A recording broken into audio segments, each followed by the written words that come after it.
Bienvenue sur Femmes Noires de l'Ombre. Avec une force hors pair et un courage démesuré, ces guerrières ont marqué l'histoire de l'Afrique du XVIIe siècle au XIXe siècle. Appelées Amazones du Dahomey par les Occidentaux, à cause de leur ressemblance avec les mythiques Amazones de l'ancienne Anatolie, ces guerrières sont appelées localement les Minons, c'est-à-dire nos mères. Oui, vous l'aurez deviné, aujourd'hui je vais vous parler des Amazones du Dahomey. Initiée par la reine Taxi Akbe qui a régné sur le royaume du Dahomey entre 1708 et 1711, les Amazones du Dahomey sont en réalité nos mères. Au début, les Minons sont recrutés pour assurer la garde rapprochée du roi. C'est seulement au XVIIIe siècle qu'elles intègrent l'armée professionnelle du royaume et commencent à défendre le royaume à l'extérieur. Elles ont été formées pour être doublement plus fortes que l'armée masculine, car dans leur vie de chasteté, elles devaient s'entraîner physiquement tous les jours et apprendre le maniement des armes dès leur plus jeune âge. Comment étaient-elles recrutées? Tous les 3 ans, les sujets du roi présentaient leurs filles devant le conseil du roi, qui devait choisir et désigner les futurs Minons. Les filles ainsi choisies intégraient ainsi la maison du roi, suivaient une formation intense au bout de laquelle elles étaient admises dans l'armée des Minons. Selon leur rang social, elles pouvaient être des officiers, des sous-officiers ou encore des soldats. Elles n'étaient pas autorisées à se marier, non, mais pouvaient être offertes aux meilleurs guerriers du roi ou choisies par le roi lui-même comme épouses. Les Minons étaient très courageuses et très habiles. Vivant pour la prospérité et la stabilité du royaume, rien ne pouvait les arrêter. Leur mantra était de protéger le royaume à tout prix. Protéger le royaume coûte que coûte et au prix de leur vie.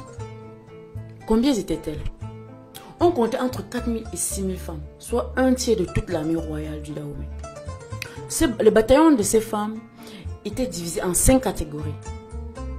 Les Akbaraya qui étaient armés de tromblons, les Galamentos qui portaient une cartouchée en compartiment, les Nikfetentok ou encore les faucheuses avec une lame de 45 cm, les archers avec des fléchettes empoisonnées, les Gwetos ou encore les chasseresses qui étaient des élites sélectionnées parmi les femmes les plus fortes. Elles étaient sélectionnées pour leur force physique et leur statut. Elles étaient respectées de tous et participaient au combat uniquement quand cela était nécessaire, soit quand le roi était en danger ou quand le royaume était menacé.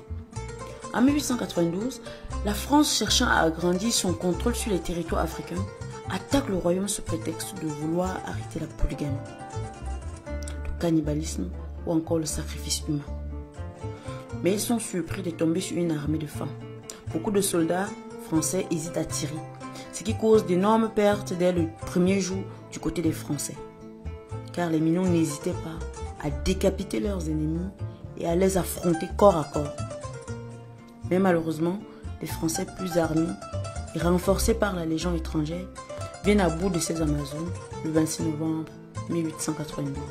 Quand les Français atteignent la capitale, il ne reste plus qu'une centaine de Minons.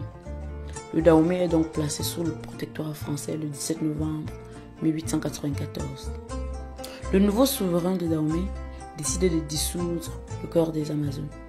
La dernière Amazone décède donc en 1979.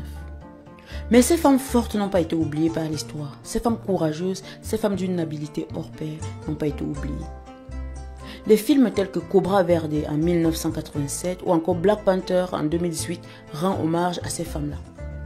Les livres comme Amazon of Black Sparta, The Women Warrior of Dahomey leur rendent également hommage. Couplé à cela, nous avons également le livre Reine d'Afrique et héroïne de la diaspora noire qui leur rend également hommage. J'espère que vous avez aimé l'histoire de ces femmes guerrières fortes, ces femmes qui ne se soumettaient à rien, ces femmes dont le courage devrait tous nous servir d'exemple. Prenez soin de vous et à très bientôt.